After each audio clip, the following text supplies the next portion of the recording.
Salut à toutes et à tous, c'est Vincent, j'espère que vous allez bien. Aujourd'hui dans cette vidéo, on va voir les différents styles de trading. Alors j'ai pu remarquer que pas mal de personnes qui débutaient dans le trading ne savaient pas exactement à quoi consistait l'investissement, le day trading, le swing trading, le scalping, etc., etc. Parce que chaque style de trading a sa manière de travailler, a ses horaires, à ses contraintes, à ses pour, ses contre, etc. Donc, il faut quand même avoir le maximum d'informations avant de se former sur un style de trading plutôt qu'un autre. Après, voilà, ça ne vous empêche pas de vous tromper, ça ne vous empêchera pas de changer par la suite. Mais au moins, avec cette vidéo, vous aurez quand même un maximum d'informations pour pouvoir choisir selon votre tempérament, selon votre emploi du temps, votre style de trading et choisir une formation qui correspond vraiment au mieux à vos attentes et à vos besoins. Alors, on va commencer notre revue des styles de trading par l'investissement. L'investissement, c'est le style de trading le plus long terme. Les positions sont ouvertes et maintenues ouvertes pendant plusieurs mois, voire plusieurs années. Alors nous, à DM Trading, on fait de l'investissement, hein, c'est plutôt la partie à Thibaut. Il ne fait pas que ça, il fait de l'investissement, mais il fait aussi du swing trading, parce qu'il fait du suivi de position, tout simplement. Et quand on rentre dans une action, par exemple, qui va monter pendant plusieurs mois ou plusieurs années, bien sûr, on va prendre des TP1, le 50% ou 40% de la position, voire plus, ça dépend si c'est bien monté ou pas. Mais au moins, on va prendre la moitié de ses bénéfices sur la première poussée, hein, sur vraiment la première impulsion. Et ensuite, on va mettre ABE, on va se protéger, on va remonter le stop petit à petit. Mais si l'action continue à monter pendant plusieurs mois ou plusieurs années, eh bien, on va garder la position et on va remonter notre stop petit à petit jusqu'à ce que la tendance se renverse.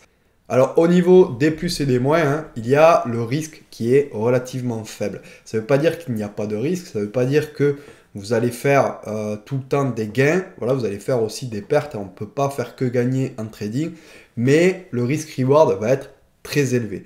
Et en plus, quand vous allez choisir par exemple une action pour pouvoir la trader, hein, une entrée, vous allez chercher une entrée sur une action, eh bien c'est qu'au préalable, voilà, vous avez repéré sur le screener que le secteur est en tendance. Ensuite, dans ce secteur, vous avez choisi l'action qui pousse le plus et qui a la meilleure configuration, etc., les meilleurs fondamentaux.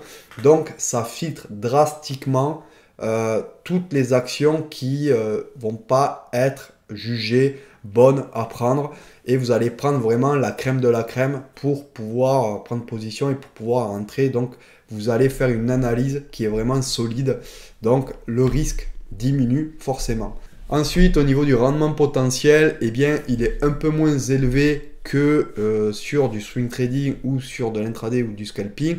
Mais voilà, vu que le risque est relativement faible, ça compense quand même, hein. Alors ça ne veut pas dire qu'il y a quand même un mauvais risk-reward, parce que ça, le risk-reward, c'est très important, hein. Il faut aller chercher au moins 3 ou 4 fois la taille de votre stop. Donc ça, c'est pas mal. Après, vous aurez des pertes, bien sûr, hein. Ça, c'est inévitable d'avoir des pertes. Mais vous allez avoir moins d'opportunités, en fait, si vous voulez, de prendre position. Déjà, l'investissement, ça mobilise du capital. C'est-à-dire que votre capital, la marge requise pour aller prendre une action, ce capital-là, il est monopolisé, il est pris par votre broker, et tant que vous êtes dans la position, eh bien, ce capital, cette marge requise, vous n'allez pas pouvoir vous en servir. Donc, voilà, il va falloir un peu plus de sous sur votre compte de trading, un peu plus de marge pour pouvoir prendre plus de positions. Ensuite, il va y avoir aussi le fait de jouer avec le marché. C'est-à-dire que le marché, sur les actions, par exemple, je vois Thibaut, il ne prend que à l'achat, parce que voilà, il achète des actions, en fait, hein, il les achète au prix du marché, et ensuite il essaie de les revendre à un prix supérieur, hein, si le marché monte. Et ça, en fait, le petit problème qu'il y a avec ça, c'est que vous êtes obligé d'attendre que les actions soient à la hausse. Alors, c'est pas un souci en soi, hein, parce que vous allez avoir souvent les marchés qui montent, vous allez avoir des secteurs en fait tout le temps qui sont relativement haussiers, mais voilà, vous allez avoir quelques semaines dans l'année où le marché va pas être terrible et ça sera possible en fait que pendant une semaine ou deux, voire plus dans l'année, vous n'ayez pas de position qui court parce que les marchés, soit ils sont baissiers, soit ils sont en range et vous n'aurez pas de belles opportunités pour rentrer parce que il vaut mieux attendre d'avoir une très belle opportunité pour rentrer avec tous les feux qui sont ouverts plutôt que d'avoir des configurations qui sont pas terribles et de rentrer et de risquer de perdre de l'argent. Donc ça, c'est quelque chose à prendre en compte aussi. Vous n'allez pas avoir des opportunités tous les jours. Ensuite, ça nécessite de la patience. Voilà, vous allez avoir une position et la position, eh bien, vu que vous allez la garder pendant plusieurs mois, voire plusieurs années, eh bien, il va falloir s'attacher les mains et ne pas tous les jours aller voir votre position, vous demander si vous remontez le stop, si vous remontez pas le stop, si vous coupez pas, etc. Essayer d'anticiper. Voilà, il va falloir laisser faire le marché, être relativement patient. Moi, ce que je ne suis pas personnellement, j'admire vraiment les gens qui font de l'investissement parce que moi, j'ai vraiment du mal à garder des positions sur le long terme, hein. Alors, comme exemple, c'est investir dans des actions ou secteurs solides et investir dans des obligations. Il y a aussi des obligations d'État, voilà, des bons au trésor où vous pouvez investir pendant 2 ans, pendant 5 ans, etc. Vous avez aussi des banques ou des assurances qui vous offrent des placements avec le capital qui est bloqué pendant un certain temps. Il y a des rendements qui sont vraiment pas mal. C'est un bon moyen de ne pas laisser dormir son argent sur son compte courant ou sur une espèce de livret qui rapporte pas grand chose. Donc c'est vraiment l'investissement, c'est vraiment pas mal si vous avez de l'argent qui dort et que vous savez pas vraiment quoi en faire. Ensuite, au niveau du temps passé sur les graphiques, eh bien ça va être relativement court s'il y avait une bonne méthode de travail. Par exemple, je vois Thibaut, moi je me base sur Thibaut parce que c'est vraiment la seule personne qui fait de l'investissement que je connaisse et qui m'a montré comment il faisait de l'investissement. Je vois Thibaut, lui, il cherche les secteurs en fait sur un screener, ça va lui dire quels secteurs sont en tendance. Ensuite, il va filtrer dans ce secteur les meilleures entreprises. Donc ça lui prend vraiment pas beaucoup de temps. Et ensuite, il va se prendre une liste des top 10 ou des top 20 entreprises qui ont une très belle configuration selon sa méthode. Et il va se mettre des alarmes, mais ça nécessite quand même que tous les jours à l'ouverture américaine, parce que lui, il va trader essentiellement les entreprises américaines, tous les jours à 15h30, il va devoir aller sur ses graphiques, voir si ses alarmes ont été touchées, etc. Et voir si les configs se déroulent comme il veut. Alors, bien sûr, vous pouvez mettre des ordres au stop, etc., des ordres en attente pour jouer, par exemple, une cassure, etc. Mais il faut quand même faire attention parce que des fois, ça gappe assez fortement. Donc, voilà, c'était un peu tout ce qu'il y avait à dire sur l'investissement. Ensuite, on a le swing trading. Le swing trading consiste à ouvrir des positions qui sont maintenues ouvertes pendant quelques jours voire quelques semaines. Ça, c'est du trading en fait. C'est entre l'investissement et le day trading. Alors, les plus et les moins, c'est risque modéré parce que bien sûr, vous allez prendre normalement que des belles configs. Il y a un rendement potentiel plus élevé que l'investissement, forcément, parce que vous allez prendre plus de positions. Donc, vu que vous allez prendre plus de positions, vous allez avoir plus de transactions et vous allez pouvoir gagner plus. Et ensuite, ça nécessite moins de patience que l'investissement parce que là, vous allez prendre vraiment une impulsion et s'il y a une grosse correction, vous allez vous faire sortir. Les marchés que l'on peut trader avec ce style de trading, voilà, c'est un peu plus large. Il y a le forex, parce que le forex en investissement, c'est pas intéressant parce que vu que c'est une monnaie par rapport à l'autre, eh bien, à moins qu'il y ait une monnaie qui arrive vraiment à zéro, voilà, vous allez avoir une tendance vraiment de folie, mais bon, C'est vraiment assez rare d'avoir ce genre de config. Si vous regardez vraiment sur un graphique mensuel, le Forex, eh bien le marché, vous allez voir qu'il range, il range. Donc ça sert à rien de faire de l'investissement très très long terme sur du Forex. Il vaut mieux faire du swing trading, voilà, jouer un mouvement et ça sera très bien. Vous pouvez aussi faire du swing trading sur action, hein. Ça c'est ce que fait Thibaut aussi, voilà, en rapprochant ses stops, etc. C'est vraiment pas mal. Le swing trading en plus, si vous faites ça sur action, vous allez prendre vraiment la grosse poussée. Et ensuite, dès que ça commence à ralentir ou que ça commence à avoir une petite pattern de retournement, vous pouvez sortir avec un stop relativement court. Et ça ne va pas mobiliser votre capital pendant très très longtemps. Donc c'est vraiment pas mal. Alors ensuite, au niveau des exemples, c'est acheter des actions ou anticipation d'une hausse des bénéfices. Ça, vous pouvez voir par exemple parfois sur des journaux qu'il y a telle entreprise, voilà, ils anticipent peut-être une hausse de leurs bénéfices, etc. Mais tant que les chiffres ne sont pas sortis, les gros institutionnels ne rentrent pas, et bien vous pouvez essayer, voilà, de jouer avec ça. Si vous avez des petits tuyaux, etc., essayez de jouer par exemple une cassure ou essayer de jouer une forte poussée pour les résultats. Donc là, il y a des beaucoup à faire, mais attention, c'est quand même risqué. Et voilà, vous avez le trading sur Forex. Alors là, au niveau du swing trading, eh bien, si vous faites un peu comme de l'investissement, eh bien, ça vous prendra exactement le même temps que l'investissement. Voilà, il va falloir être là un peu tous les jours sur les graphiques du lundi au vendredi pour voir à 15h30 comment est l'ouverture du marché, etc. Faire votre petite recherche soit le week-end, soit fin de semaine ou soit au début de semaine. Voilà, ça prend pas énormément de temps. Mais en swing trading, vous pouvez aussi faire du Forex. Et le Forex, voilà, c'est pareil, hein. Si vous avez un screener, c'est assez facile. Vous y passerez pas énormément de temps. Mais si vous n'avez pas de screener et que vous scrollez toutes les paires à la main, ben là vous allez y passer plusieurs heures dans le week-end à essayer de repérer des belles configs ou alors essayer de même de trader. Vous pouvez trader pas que le forex, vous pouvez trader les matières premières, etc. C'est vraiment pas mal le swing trading, mais pareil, il faut avoir de la patience, il faut pas être trop pressé, pas anticiper, etc. Il faut avoir une belle méthode et il faut avoir aussi un risk reward qui est assez important, parce que si à chaque fois eh bien, vous risquez 1 et vous n'allez pas chercher 3, 4, ça va être compliqué d'être gagnant sur le long terme. Alors ensuite, il y a le day trading. Le day trading, c'est vraiment ma spécialité, c'est ce que j'adore faire. Moi, je fais du day trading tous les jours sur le SP500, sur les indices. Alors le day trading consiste à ouvrir et fermer des positions dans la même journée. Ça, c'est très important. Si vous faites du day trading, vous ne faites pas d'overnight. L'overnight, qu'est-ce que c'est?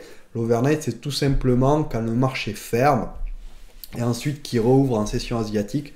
Et bien, dans cette période de temps, vous allez avoir le marché qui est fermé. Donc, vous ne pourrez pas échanger, vous ne pourrez pas clôturer vos positions, vous ne pourrez pas ouvrir vos positions, remonter vos stops, etc., etc. Vous ne pourrez pas intervenir sur votre position. Et s'il se passe quelque chose, en fait, dans ce laps de temps où la bourse est fermée, quelque chose d'assez grave, eh bien vous pouvez avoir à l'ouverture un gros gap. Donc c'est assez dangereux parce que en day trading, on traite quand même avec du levier. Les brokers, les clearers, etc., ils nous offrent du levier. Donc on est assez exposé sur le marché. Donc il faut pouvoir sortir relativement vite. Et en plus, la marge intraday et la marge overnight n'est pas la même. Par exemple, sur du E-mini SP500, vous allez avoir une marge intraday, c'est-à-dire si vous tradez dans l'ouverture du marché, qui va être par exemple de 1000 $ pour un mini lot SP500. Alors qu'à la fermeture du marché, eh bien, la marge requise passe à 10 ou 12 000 $, voire plus chez certains courtiers. Donc la marge n'est plus du tout la même et il faut avoir un compte de trading assez solide pour pouvoir supporter la marge. Si par exemple vous avez 5000 € sur un compte et que vous laissez courir un lot en overnight, et que vous n'avez pas assez pour supporter la marge que votre broker vous impose, eh bien votre broker fermera votre position juste avant la fermeture du marché. Donc ça, c'est à prendre en compte aussi, hein. Alors les plus, les moins, c'est risque élevé. Bien sûr, plus on va faire de transactions dans la semaine, plus il y a un risque qu'on perde, etc., etc. Donc là, le risque est plus élevé qu'en swing et est plus élevé qu'en investissement. Ça, il faut bien l'avoir en tête. Et les prises de position se font en fait dans l'action, hein. Donc on n'a pas forcément le temps de réfléchir quand le setup se met en place. Voilà, on a nos zones, on a notre plan de trading, etc. Ça nous fait gagner de la confiance. Mais parfois, voilà, il faut prendre des décisions assez rapides, il ne faut pas trop réfléchir. Donc voilà, ça augmente les proportions d'erreurs, on va dire, hein, quand on n'a pas d'expérience, parce que plus le trading va être court terme, plus il va falloir quand même d'expérience pour exécuter ce trading. Alors ensuite, il y a le rendement potentiel très élevé. Là, avec du day trading, si vous êtes un bon day trader, eh bien tous les jours, vous pouvez gagner, faire des petites pertes, bien sûr, avec vos risques reward, hein. Ça, c'est comme tout. Si vous avez un risk reward qui est nul, vous allez chercher 1 et vous allez gagner 1. Eh bien, voilà, il ne faut pas aller sur du day trading. Il faut aller plutôt sur du scalping. Mais si vous voulez avoir, par exemple, un risk reward, si vous perdez 1, vous allez chercher 5, 6. Voilà, le day trading, c'est vraiment parfait pour vous. Et moi, c'est ce que je fais, hein. Je risque vraiment 4, 5 ticks et je vais chercher derrière au moins 15, 20, 30 points, 20, 30 ticks, pardon, pour vraiment avoir un risk reward qui est élevé et pouvoir derrière me dire, ben, si je perds 2, 3, 4 positions d'affilée, ce qui est très rare, eh bien, je suis quand même protégé, je ne craindrai pas les gains de cette position-là. Donc ça me protège en fait contre la perte et psychologiquement, du coup, ça me rend plus à l'aise parce que je sais que quand je gagne un trade, et bien derrière, je peux en perdre plusieurs sans que ça impacte vraiment mon capital, hein. Et pareil, quand je perds, je me dis, bon, ben c'est pas grave. Quand je fais une ou deux pertes, je me dis, c'est pas grave parce qu'avec une seule position, je peux effacer les 2 pertes que je viens de faire et en plus faire un bénéfice. Donc ça, psychologiquement, c'est vraiment pas mal pour moi. Ensuite, il nécessite une grande vigilance et une bonne maîtrise des techniques de trading. Voilà, ça aussi, ça fait partie du day trading. Voilà, il faut être là, il faut regarder les graphiques. Ça prend du temps, le day trading. C'est ça aussi la petite contrainte du day trading. Le day trading, voilà, il faut être là à l'ouverture. Moi, par exemple, je fais du day trading sur la session US. À 15h30, il faut que je sois là. Il faut que j'ai regardé le calendrier économique. Il faut que j'ai fait mon plan de trading. Et ensuite, il faut que je cherche ma configuration. Et si le marché est en range, eh bien parfois, il n'y a rien à faire pendant plusieurs heures ou même pendant la journée. Donc, on peut avoir des petits sentiments de frustration aussi par rapport à ça, passer une journée entière et pas arriver à faire ce qu'on veut. On peut aussi avoir de la frustration sur un mouvement qui part assez bien, on met ABE et puis ça revient chercher notre BE parce que ben, le marché ne veut pas partir et qu'il veut faire un range toute la journée. Donc, il faut avoir assez aussi les nerfs solides pour supporter de faire du day trading et il faut avoir un emploi du temps qui s'y prête, hein, parce que voilà, moi je passe de 15h30 au moins jusqu'à 18h à faire du day trading et du scalping aussi, hein. Moi je fais les deux, mais voilà, il faut passer plusieurs heures par jour à recommencer tout le temps pareil, le même exploit de gagner, rentrer en position, etc. etc. Alors bon, c'est pas un exploit parce que c'est vraiment des setups prédéfinis et c'est statistique en fait, hein. Voilà, on peut pas gagner tout le temps, mais on sait que quand on gagne beaucoup plus que ce qu'on perd. Donc au final, voilà, tous les jours, il faut être là pour travailler, il faut être dans de bonnes conditions, il faut avoir des écrans, il faut mettre en place sa méthode, etc. Et le jour où on ne traite pas, eh bien voilà, c'est pas comme en investissement ou swing trading où si un jour ben, vous êtes en vacances, vous pouvez regarder votre trade courir. Ben là, si vous êtes en vacances et que vous ne tradez pas, ben, il y a zéro qui rentre. Donc ça aussi, il faut le prendre en compte, il faut avoir l'emploi du temps pour faire du day trading. Et comme exemple, c'est acheter ou vendre des indices, des bons, des matières premières, etc. Toujours en intraday. Et pour finir, on va parler du scalping, le scalping et le style de trading le plus court terme pour des humains, je mets entre guillemets, parce que vous avez maintenant les algorithmes qui tradent à haute fréquence, etc. Mais ça, nous, on ne peut pas le faire. Donc, en tant qu'être humain, normalement constitué, voilà, le scalping, ça va être vraiment le style de trading le plus court terme qu'on puisse faire. Les positions sont ouvertes et fermées en quelques minutes, voire quelques secondes. Ça, voilà, avec du scalping, on va aller chercher des réactions de marché, on va aller chercher des petits mouvements, il ne faut pas aller chercher trop gros, il faut avoir un petit stop et des petits TP, hein, parce que sinon, si on va chercher juste des réactions et qu'on essaye de faire de l'intraday avec, c'est pas les mêmes setups. En fait, hein, on peut avoir vraiment des entrées scalping sur certains setups avec derrière un suivi en intraday, mais c'est vraiment sur des gros niveaux. Si vous voulez faire du scalping pur et dur au milieu d'un range, par exemple, voilà, vous allez chercher des petites réactions, vous allez chercher 4, 5, 6 ticks avec un stop de 4 ticks et vous allez mettre ABE assez rapidement pour pas vous faire avoir, parce que là, il va falloir vraiment un rendement qui est élevé. Il va falloir aller chercher par exemple 4 avec un stop de 4. Donc, il va falloir que vous ayez un nombre de positions gagnantes supérieur à 60-70% pour pouvoir avoir vraiment un salaire en fait à la fin du mois ou à la fin de la semaine, quelque chose qui est significatif, hein, parce que bon, si on gagne 10 euros par semaine, c'est pas très c'est pas très attrayant de passer des heures et des heures devant les graphiques pour gagner très peu, mais bon, c'est quand même un style de trading moi que j'adore, que je fais, mais les plus les moins, c'est le risque très élevé, il y a vraiment beaucoup de risques. Le scalping, on peut prendre énormément de positions et si on ne sait pas ce qu'on fait, ben, on peut vraiment se faire lessiver sur du scalping. Donc c'est vraiment très très dangereux et il faut se former pour faire du scalping. N'allez pas faire du scalping n'importe comment parce que vous allez cramer votre compte.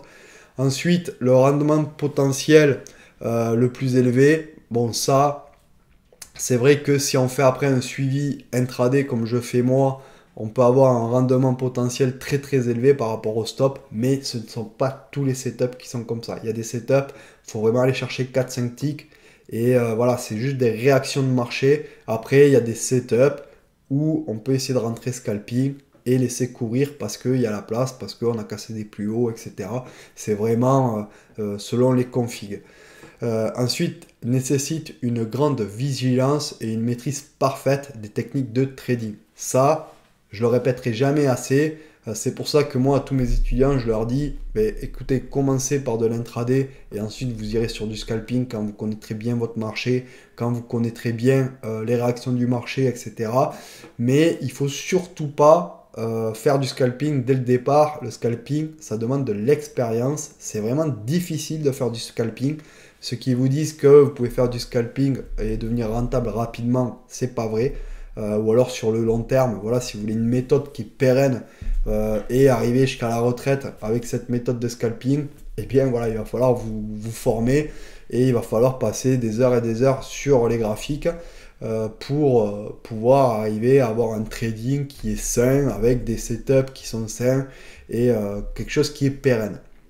Après, ce qui est bien avec le scalping, c'est que quand vous maîtrisez le scalping, voilà, en 2 heures de temps ou 1 heure et demie de temps, vous pouvez avoir fait votre journée, même dans un range ou dans un trading qui est en tendance, dans un marché qui est en tendance, alors que parfois avec de l'intraday, eh bien, si le marché est en range, vous n'allez pas forcément avoir de bonnes opportunités intraday, donc parfois vous allez finir la journée à moins 100, moins 200 euros. Après, c'est sûr que les journées en tendance, vous allez vraiment gagner 1000-2000 euros, mais voilà, il faut accepter, faut arriver à accepter de ne rien faire pendant une journée en intraday, alors qu'en scalping, vous aurez toujours plus ou moins des opportunités. Et si vous êtes un bon scalper, en 1 heure et demie, 2 heures de temps, vous aurez fait votre journée. Donc, c'est vraiment des journées qui sont assez courtes, mais pareil, il va falloir être tous les jours devant les graphiques. Il va falloir tous les jours mettre en place votre trading et prendre des décisions relativement rapidement, parce que le scalping, voilà, vous n'allez pas forcément avoir le temps de réfléchir. Il va falloir repérer votre setup, vous dire ok, ça c'est mon setup, et derrière rentrer, sortir, et voilà, c'est fini. Et répéter ça au moins sur 3-4 trades pour pouvoir avoir un bénéfice qui est correct, hein, pour pas se décourager, quoi. Alors, comme exemple, hein, c'est acheter ou vendre un actif, hein, sur une zone où l'on attend une réaction. Par exemple, voilà, moi je sais qu'il y a des zones qui réagissent pas à 100%, mais à 80-90%. Et voilà, ces zones-là, vous allez essayer de vous positionner. Bien sûr, il y a des choses à prendre en corrélation, hein, les volumes, ce que font les autres marchés, hein, la corrélation intermarché, etc. L'état du carnet d'ordre. Bon, il y a plusieurs choses à regarder, mais voilà, il y a des niveaux.